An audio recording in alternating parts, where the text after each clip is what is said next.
Donc l'estrade qui vient directement du latin, che l'andrei che pava, l'autoroute, c'est pour dire tabé.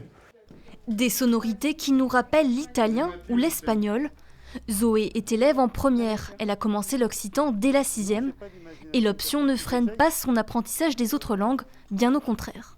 Il y a vachement de similitudes, par exemple avec l'espagnol. Enfin, il y a plein de mots qu'on peut retrouver dedans, des formes de mots, des constructions.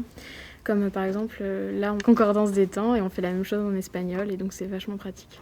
J'ai une de mes élèves, une fois, qui va en Italie, qui me dit « Monsieur, entre l'occitan, l'espagnol et le latin, je m'y suis retrouvé, j'avais aucun problème pour comprendre et pour lire. » Et ça, c'est fondamental. C'est-à-dire que c'est pas un enfermement, c'est une ouverture au monde, la langue d'oc.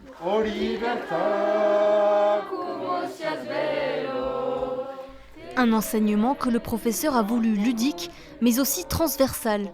Les cours abordent la géographie, les sciences, mais aussi l'histoire, la grande comme la petite.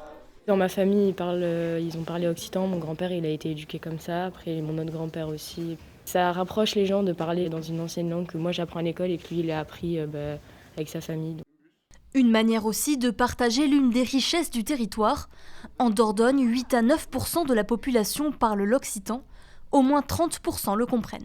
Tout ce qui est fait en Dordogne pour notre langue permet sans doute de sensibiliser nos jeunes et de leur donner envie de continuer. Et puis de continuer de façon très professionnelle parce que ça leur apporte des points au bac. Et puis ils entrevoient aussi dans le futur l'utilisation de la langue dans leur carrière professionnelle.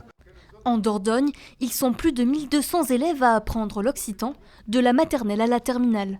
La relève peut-être pour assurer l'avenir d'une langue qui perd chaque année de nombreux locuteurs.